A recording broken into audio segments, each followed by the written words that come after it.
What an absolutely mad time it has been in the WWE over the last 24 hours. And of course, everyone has been talking about the fallout to the Netflix show and the fact that The Rock then went and turned up on NXT. And I've got comments for days, man. What I've kind of done is I've shoved them into one little package and we're going to talk about them all. But the biggest one, obviously, is the focus on The Rock. And Dwayne Johnson must have received this information from somebody because, yes, if you haven't seen NXT, he basically walked out and it was very funny. But this almost sort of summed up what happened on Monday night because he was more the final boss here. And he did this quip where he was like, oh, man, everyone's been going, oh, well, you've been so nice to Cody for. Whereas the previous year, you're like, oh, man, you've been so horrible to Cody. And we basically done a 180. It's just, I think that is what... irked is the wrong word, but I just think because we enjoyed sort of Q1, whatever you want to call it, of 2024 so much, with everything between Seth Rollins and Roman Reigns and the final boss, The Rock and Cody Rhodes, when he did turn up again on the road to WrestleMania, obviously as wrestling fans, our nerd brains kick into gear. We're like, oh my gosh, we're going to see it again. I don't want to repeat too much what I said on yesterday's video, but please do check that out, the review of the entire show. But it's just when you tune into WWE and you have an expectation of what the character is going to be, and then the character is somebody else, it's going to hit you in your tum-tum in a specific way, and I think we touched upon this too. Dwayne the Rock Johnson, as we'll call him, is a very enjoyable and entertaining man, and the final boss is a very entertaining and enjoyable character, but also we haven't had much of the latter, so I just think that's what people wanted, and him saying all that on NXT is either, one, to keep the door open for a feud with Cody or a feud with Roman, maybe at WrestleMania 41, or ultimately the whole thing is done for this year, and he just wants to address some comments that he had seen. I do not know. But again, that is absolutely the back and forth that I've had the most when it comes to what The Rock did. Some people thought it was too wah-wah, way PR stuff, which is a little bit too crazy for me, because WWE has done all that for the last 20 years. I remember them touting social media numbers in, 2013 or whatever it was. It's probably before that as well. I'm probably going way too late there. So I don't care about that stuff. I kind of expect it.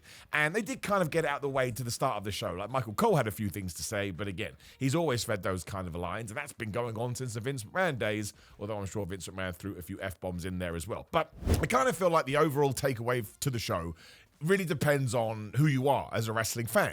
Once again, if you're geeks like us, I think Triple H even addressed this and said this was more of a showcase of what we do, and then next week we're going to get back into the story stuff. And again, if you're like a hardcore watcher, of course you're going to feel a little bit put out by that, because it's almost like when a band you're into, the garage band, all of a sudden is playing Wembley Arena or playing Madison Square Garden. You wanted them to be your affectation, you wanted them to be your special project that nobody knew about, and then it's exploded and you kind of feel annoyed. It's just what humans do. Like, no, I like them first. Even though in the grand scheme of things, it didn't matter. And that's what lots of people are saying. We should have focused on Damian Priest. We should have focused on Finn Balor. Dominic Mysterio didn't get to do much. And a bunch of other people. I'll forget them. So there's no point running through them. And I totally understand that. You want everybody to get their due. Whereas I know a bunch of people that haven't watched wrestling in ages. They tuned in. They were like, oh my gosh, this is amazing. And I think as much praise as we can put on the production and the presentation, we should. Be it the drone shots, some of the camera shots they had, that crazy curtain at the beginning, just the way the whole thing looked. It felt like the biggest deal of all time, and that of course is going to speak to people, because if you have an idea in your mind of what pro wrestling is meant to be, then you see the most up-to-date and modern version of it that you've ever seen in your life, that could draw you in. And then of course it's the characters and it's the storylines that will hook you, which again, another thing that people said is, well, why didn't we give them a hook to come back next week? I suppose that WWE is assuming just the, what's the word I'm looking for, but the extravaganza or the sheer, oh my goshness of the event is enough to pique your interest. And when Netflix Raw #2 happens in 7 days time, well, we're going to find out, right? I just looked, and I'm pretty sure this is being reported elsewhere as well, but on my Netflix account, so let's go with the original source, the #1 television show in the UK right now is Raw. I think #2 is Missing You, which is a pretty big show. Like, that was featured in a lot of the magazines and a lot of the newspapers and a lot of online articles. That had the big push behind it. And Raw was still able to outdo it. So you have to imagine that is more than just wrestling fans that have been watching week to week. This is going to be incredible to see how this grows and how this evolves. And listen, if it does get more people through the door, I don't have a problem with that, because again, we'll move on to the next bit of feedback I received. Some people are like, oh my gosh, WWE is so far ahead of everybody else. They think it's going to affect the industry. maybe I'm too much of a positive Pete, but I don't agree with that at all. I think WWE has now, and obviously they will continue to do this, but let's just use the fun over the top words, the hyperbole. They are basically on the verge of perfecting the style of wrestling they've always wanted to do. Meaning if you are another company, be that a Ring of Honor, a TNA, an AEW, a New Japan, you can now go completely in the opposite direction and you will have this cool alternative for people to search out. Now listen, no one's ever going to get near WWE anyway these days, so why even worry about it? But if more people do start watching WWE and also they get the wrestling bug, listen, there's a lot of content there, but a percentage will go and seek alternatives because that's just what happens. Again, we'll go back to the band argument. If all of a sudden you get into metal music because of Metallica, maybe eventually you're listening to, I don't know, Gojira, which you should do, by the way. Gojira are brilliant, and so are Metallica. Again, you see, there are different takes that you can throw yourself into this.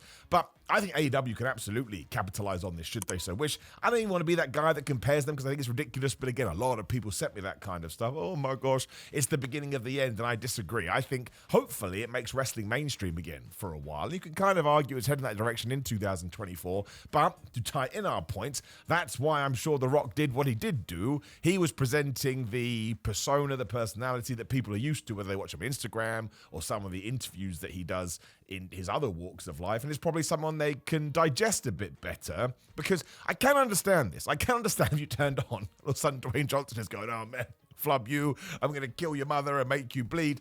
But I still think that we could have put a little bit more faith in the human race, and everybody would have been like, well, you know what wrestling is, it's a role, and you know, he's playing a character. And I think it would have shocked them to such a degree, maybe they would have been a bit more intrigued. I think maybe everyone in WWE could have had more confidence with that. But again, I don't really know what they were trying to achieve. But it goes back to my movie argument that I made 24 hours ago. I just think you should have your character and you should always play that on WWE TV. I think it makes it much more interesting. But again, I'm so in the loop, maybe I'm not thinking about it on a bigger scale. But yes, I absolutely think a bunch of people are going to stay with this, at least for a few weeks. So hopefully next week we can, you know, introduce the more, what's the word I'm looking for, the subtle storylines, the in-your-face storylines, the over-the-top storylines. But I think the fact that everyone has been desperate to talk about this, like we have just come out the other side of a WrestleMania, or we have just had like this seismic event, that is always the secret sauce. Not when it comes to wrestling, when it comes to anything. And I was actually quite pumped to make videos about it. Again, I'm very blessed to do this as a living,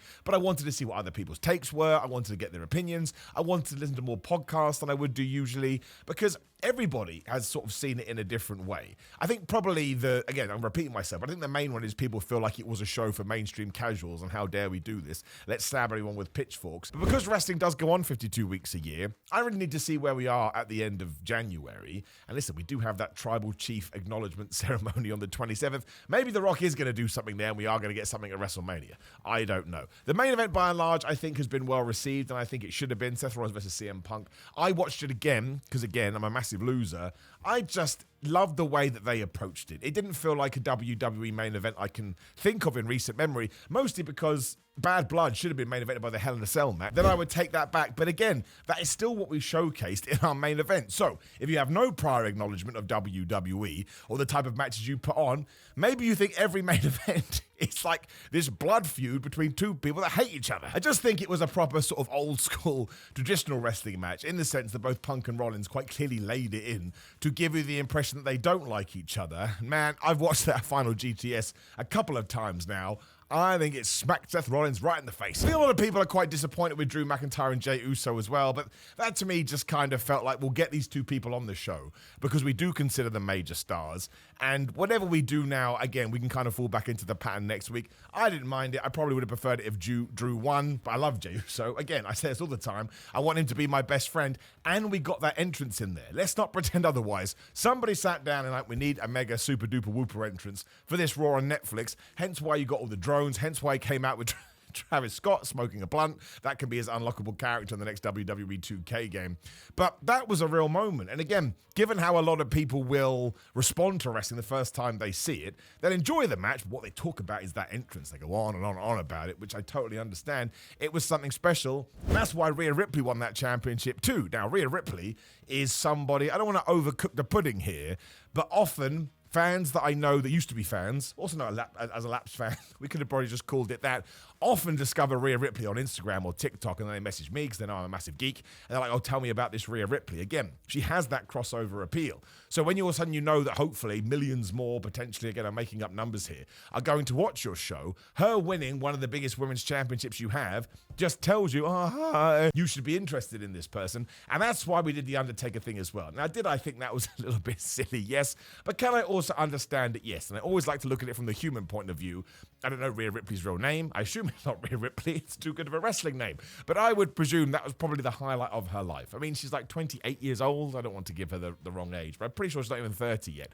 And to be able to share a moment with The Undertaker must have been crazy surreal. And once more, if you are a Lapsed fan, you do come back, I'm sure that just tells you, oh man, I should care about Rhea Ripley because The Undertaker just endorsed her. So was there too much downtime? Yes. Was there too much adverts? Yes. Am I a massive fan of the adverts on the canvas? No. But do I actually care? Not really, because UFC, boxing, New Japan, it's not like my eyes are completely like, oh, what is that? And also, to have a sponsor like Fortnite, I don't care what WWE does money-wise. I hope all professional wrestling companies can be profitable and play the wrestlers. But when you do have names like Fortnite, which is a huge sponsor, it does kind of make you feel a little bit more legit, right? It's probably better than Prime. So I want to get into that. Logan Paul's on the show as well. What did he say? Oh, I'm going to be a wrestler now. Again, because they know Logan Paul has name value, which was the same for Hulk Hogan as well. Again, I addressed this 24 hours ago. There are other videos where I get into the nitty-gritty after the event. I don't need to see Hulk Hogan on my wrestling television anymore. I find him a very difficult person. I'm not saying you have to, you can do whatever you want. I'm not taking away his achievements, but again, I really don't care about that when you do compare it to the things he did in his human life.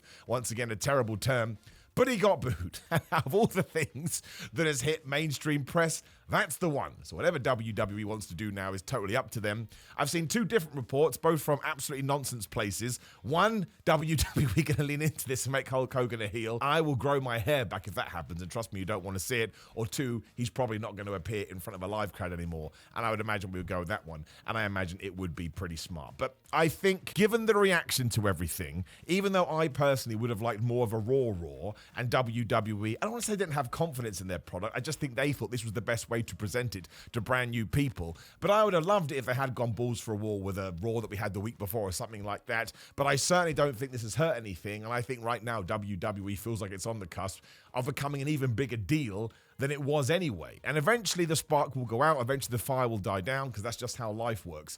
But if there was any worry that was going to happen in 2025, I truly think this Netflix deal has hit the nail on the head. Now, of course, we learned that SmackDown is going to be 3 hours till June, and it will go back to 2 hours. That can also help, because all of a sudden SmackDown is going to feel like a shot on the arm. And if we can use this transfer window to kind of balance the rosters, like I'm not saying that I don't want them on Netflix, and again, WWE throws people around all the time anyway. But I think if you can put a Drew McIntyre, a Sami Zayn, a Jey Uso, a Jimmy Uso, and a bunch of other guys, along with Kevin Owens, who will still be there, onto SmackDown, you can kind of do what we did in the early 2000s and really separate and give a distinct feeling to each of the shows. And I would think, too, if you have just seen that Jey Uso entrance and also he's become your favorite wrestler, maybe you would be happy to go out and watch it on the USA Network, or if you are one of the UK people that bought in, you know it can be on Netflix as well. So I think it was a massive home run. I think WWE has done totally great with it. While, once again, I keep having to say this, I want people to think I'm talking about on a general level, because some people do that and it irks me. But again, why I personally would have much rather the final boss came out and just shocked the world.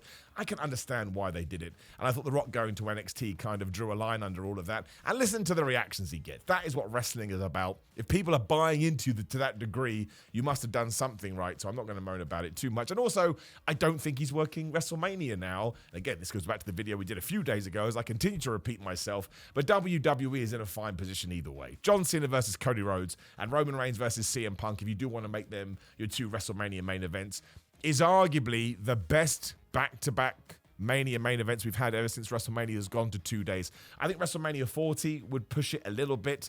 I'm such a fan of that tag match. I felt it like such a huge deal. But the only reason I wouldn't say the year before that, or 2 years before that, whatever it was, Kevin Owens versus Steve Austin could be my favorite main event of all time. But the Brock Lesnar Roman Reigns match on Sunday night felt very much like, oh, we're doing Roman Reigns Brock Lesnar again. Although saying that, but again, even when you do the tag team match of Kevin Owens and Sami Zayn versus the Usos on night 1, and then night 2 was Cody Rhodes versus Roman Reigns, they are two really good things, but of course, we're all sad at the end of it. It's like, oh man, Cody didn't win, but it worked out all right in the end. But that is what people will talk about now. You know, if we are going to sit in this sort of massive nerd world, which is a good thing, by the way. I like being in nerd world. But when we really break this down and we want to have that sort of insider conversation about it. Of course, you're going to be upset you didn't see the final boss, because the final boss is a great character. And also, we should probably end, because again, within my sphere, so many people, and he talked about this, were a little bit shocked, I think, more than offended. The Triple H in the opening promo had used words like shoot and heel and babyface and whatever else he said. I'm not going to lie, didn't even pick up on it at the time. I was just like, if you want to use that, why the flub not? I do think we need to tread carefully here, because when they do try and hide things too much, you get some people going, oh man, you're putting the cloak down too much, and this is why people insult us. And then when they open the door too much, it's like, no, close the door, which actually goes back to what The Rock was saying, but these are two different things. I think the big takeaway is that you're allowed to think whatever the flub you want to think. And while that's a totally lame thing to say from my point of view, sometimes I think we kind of throw these statements out there that are very much black and white, and you have to agree with me. And if you don't agree with me, you're an absolute jabroni, and that rhymes, so it must be true. And that's not the case. And again, wrestling, this is why I never get too worried about it, it's 52 weeks in a year. So even if I didn't like this Raw Netflix show, which I did, by the way, I thought it was very, very easy to watch. But if all of a sudden WWE became like that every single week, I would be a bit like, oh, I kind of missed the in-depth stuff that we were doing. But I imagine we'll get back to that, because you cannot book every single wrestling show for me. That would be a terrible idea. I put this on my social media. Next week, when Chad Gable is facing the best luchador in the world, I want R-Truth to come out first in a luchador mask, and then you can debut Pentagon. That's what I put in there. Amazingly, lots of people agree with me, and it was a terrific day. But should WWE go out of their way to give me that nonsense every week? No, and neither should AEW. On that note, because I'm recording this before Dynamite, Kenny Omega comes back to AEW later. So I just think it's been a terrific week for pro wrestling, and it gets me excited, and I always know that because I just feel a little bit more pumped about making these videos, and that's because something in my Tootsie Toes has certainly triggered. Now listen, you can give me a few more bits of feedback about the Netflix show in those comments below, but I think we'll draw a line under it there and move on to other things. But please do like the video, share the video, and subscribe. The bell is right there. Click the video on the screen, which is my entire review for the Raw from Netflix on the 6th of January. Yes, I do believe that's true. Otherwise, if you are into fitness and you want supplements that actually work, go to grillermind.com and use the code Simon, or you can go to grillermind.com/Simon, and you will get 10% off, sometimes more. All the information will be on the website. Patreon.com/Simon316 if you just want to support me for all the content I do make. Come follow me on social media for my dumb tweets and such at Simon316. ProWrestlingTees.com/Simon Miller for my wrestling t-shirt. Simon J. Miller on TikTok. Simon Miller on Cameo. Love doing the personalized videos, birthdays, Christmas, Hanukkah, whatever you want. Just a shout out. We do all of them. But keep enjoying wrestling, my friends. Keep feeling good in your tum-tum. And I'll see you soon. I don't know what I'm doing.